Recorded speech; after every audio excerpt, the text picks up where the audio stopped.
When you arrive in Rome, it's not the heat that hits you first. It's a kind of suspended tension, not silence born from emptiness. Quite the reverse.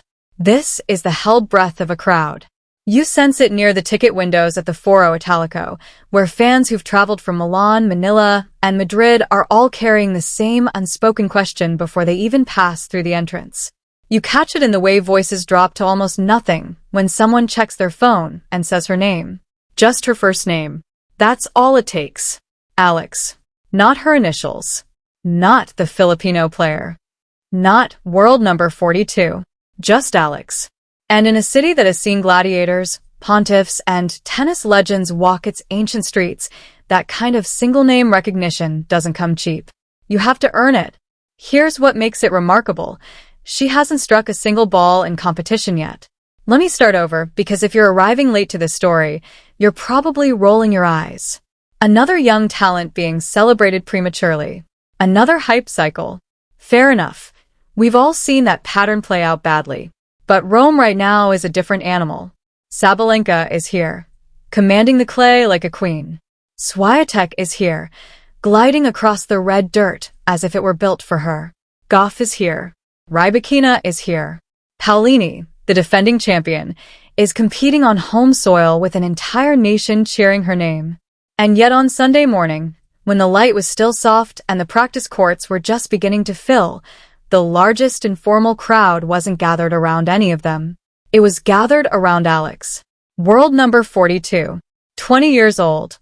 A young woman from the Philippines who walked into the Foro Italico and made one of the world's most storied cities stop and stare before she'd even unzipped her racket bag. That's not coincidence. That's not manufactured. That's something genuine. To understand how we arrived here, you have to rewind. Not to this season, not even to last year's spring. Go back to Miami, roughly 15 months ago. That was the moment the wider world looked up from whatever it was doing and paid attention. That was the run nobody outside the junior circuits and the ITF grind had seen coming. Alex didn't just compete in Miami. She dismantled expectations. She rattled the rankings. She left commentators searching for words and handed the WTA a storyline nobody had scripted. But breakthrough moments are fragile things. Tennis will humble you the very next week if you let it. You can topple two top 10 players in a single draw, and 3 months later, the conversation has moved on entirely. So the real test after Miami was never about whether she could shock people once. It was about whether she could endure the quiet that follows the noise. For a stretch, it looked uncertain. Linz came and went early. Stuttgart the same. Madrid, again. 3 tournaments, 3 disappointing exits, and the convenient narrative assembled itself almost automatically. Miami was a moment, not a movement. The rankings would self-correct. She was a good story for the Philippines, but perhaps not yet a fixture at this level. That narrative is dangerous. It's the kind of whisper that creeps into a young player's mind and quietly hollows out her belief. Most players, genuinely most, would begin playing defensively after that sequence. Protecting points. Managing risk. Playing not to lose. Alex did the opposite. She packed her bags and flew to Mallorca. Not for rest.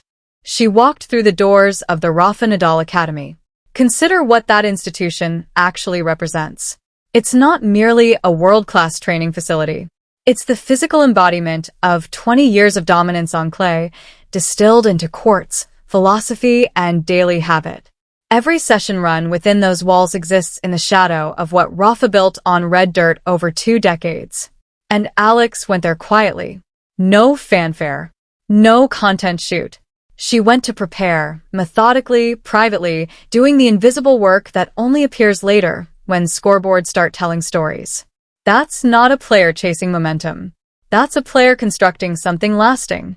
And now she's in Rome, on clay that has a way of exposing exactly who is serious and who is not.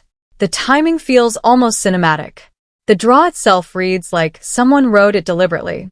First round, Alex versus Magdalena Frech of Poland. Don't be fooled by the seeding gap. Frech has been ranked as high as 22nd in the world. She's seasoned, she's technically sound on clay, and she plays the kind of patient, physical baseline game that tears apart younger players who aren't completely present. This isn't a gentle opener. This is a trial by fire from the very first ball. The Pusso Army, her supporters, the ones who found her long before Miami, they understand this. Which is why the energy surrounding her this week doesn't feel like celebrity enthusiasm. It feels like something with more weight to it. They flew to Rome. They didn't stream from home. They booked flights, purchased tickets, and arrived carrying flags. When Alex steps onto that court, they're going to transform the Foro Italico into something that feels a lot like home for 2 hours. And if you look beyond Freck at what the rest of the bracket holds. And that's where the story really catches fire.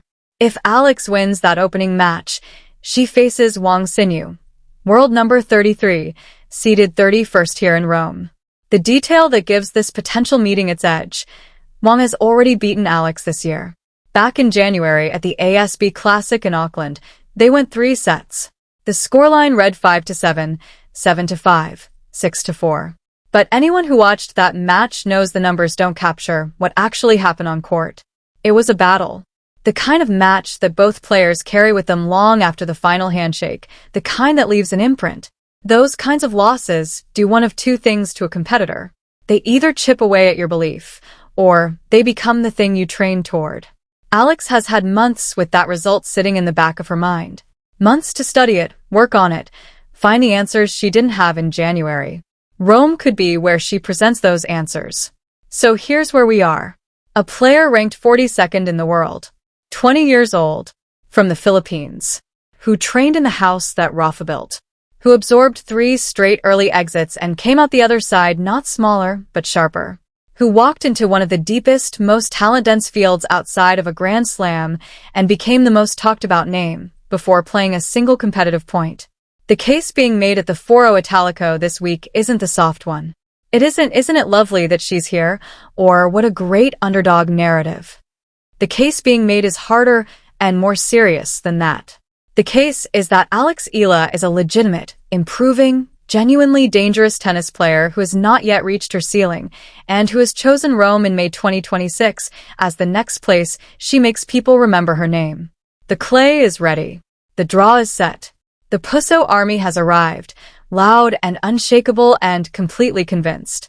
And a young woman who did everything the quiet, unglamorous, correct way is about to walk onto that court and demonstrate something the sport has been slowly learning over the past 15 months. What began in Miami was never a fluke. It was never a moment. It was always an opening line. Rome is the next sentence. And nobody who has been paying close enough attention can bring themselves to look away.